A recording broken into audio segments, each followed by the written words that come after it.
back him up. Okay, you're giving him too much room, Louis. You're okay? Yeah. Louis, you gotta get busy, Louis. Okay. You gotta get busy with that hook, Louis. What the fuck is wild? Just what? Louis, right off that jab. As soon as you throw that jab, you gotta take the jab away. Let's take a look at that quick flash right hand. It landed flush on the jaw. This is supposed to be a 10-round fight. It was advertised as a 10-round fight. Doesn't look like it's going to be a 10-round fight. Let's see about the second knockdown, whether it was a legitimate knockdown or not. Or did he just go down from an accumulation of blows? Well, he grabbed Floyd's leg, and maybe when he was grabbing Floyd's leg, he put the glove or a knee on the canvas, although I didn't see it.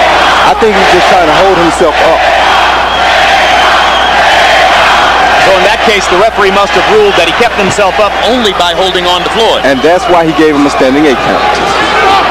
Which isn't in the rules, so it had to be ruled a knockdown. Floyd Mayweather trying to use his punches economically in the second round as he did in the first. His power quotient seems to be increasing at this stage of his career, Roy. Yes, it is, and he's showing a lot of improvement here. I've seen Floyd fight on several different occasions. He never shows so much poise or so much power. He's not getting too over anxious. He's taking his time, and he's outthinking his man right now. Landed a right-hand lead and a left hook flush, and Leija hasn't been able to get anything going. Landed just 4 of 27 punches in the first round.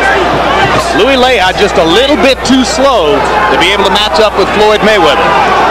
Not too many guys, Roy, I know of who can throw that quick lead right hand with a lot of power. You know anybody who can do that? Maybe 1 or 2 guys. A guy by the name of Roy Jones Jr. and maybe 1 or 2 other fellas. But Roy Jones Jr. destroyed Montel Griffin leading with the left hook. He's versatile. What can he say? Straight right lands again for Mayweather. Leija a little bit steadier on his feet in this round than he was in round number 1. But Mayweather is finding his way directly up the middle against Leija's guard, and that shows that Louis Leija, who vowed to have more head movement after his knockout loss to Jesus Chavez, has not been able to accomplish that. He's still vulnerable to punches right up the middle. What we're seeing right now is one guy who's doing the best thing.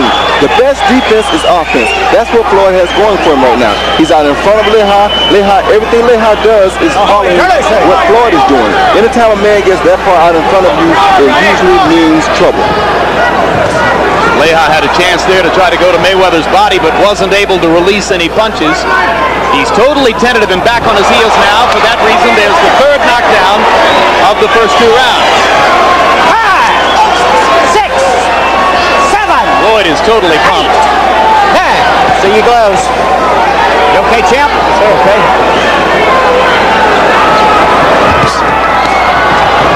Left hook lands. Leija stunned again. And you can stop at any time. And Jerry McKenzie's going to stop it right there. After the 4th knockdown of the fight, and with abundantly clear evidence that Louis Leija could not defend himself against Floyd Mayweather's onslaught. Too much speed, too much power, too fast, too smart. Too good. You know, you still, I believe, Roy, have to be careful in how you move a young fighter. Who do you put him in with next? Are you going to overmatch him because he looked good in this fight? You still have to put in your time before you're ready to take on the big boys. They're not going to follow you around as you were suggesting. Some of those guys are going to take the fight to you. Right. And you also have to get a guy to go through that stage where he develops the patience, where he has time to work on these different things, work on guys coming right at him, work on guys running away from him. It's going to take a little time, but I think Floyd is moving at a rapid pace right now. And Top Rank is doing a reasonably good job of selecting the opponents. In the last fight, he had to struggle a little bit to earn a 6-round decision over journeyman Larry O'Shields. Here, he appears to be moving up in class, but it's a very easy fight for him. Maybe he's rising to the occasion. And there's brother, or I should say Uncle Jeff Mayweather, functioning as the manager, and in the purple silks, Roger Mayweather, who used to earn a good living in Los Angeles fighting Mexicans and beating them in the identity of the Mexican Assassin. Now here's the first knockdown of the second round. That straight right hand again, Roy. Yeah, Leija threw the lazy jab and Mayweather came right over the top. If that's the worst mistake a young fighter can make, is throwing a lazy jab. And now a chance to see the end on Louis Leja's 24th birthday. Uppercut landed easily. Left hook landed flush. That left hook hurt him bad. Fight was over from that moment. These are formalities at this point. Hard right hand to the body, and Jerry McKenzie sees what everyone else in the crowd can see. He did a good job by stopping it then, because this guy had enough. He was outclassed. He knew he was outclassed, and it was time to stop it. Too many power shots. Way too many.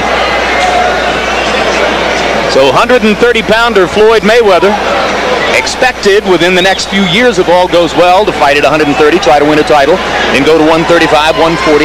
The pattern already established by Oscar De La Hoya, and maybe somewhere down the road, if all goes well, he becomes a viable opponent for De La Hoya, who already has so many of them on his dance card. Yeah, he has a great deal of people that he can dance with. I wish I was so lucky sometime, but Don't you wish you had some Ike Cortez and Felix Trinidad's around in your weight class? But it's good to see this happen. It's good to see this. Michael Buffer with the official particulars now.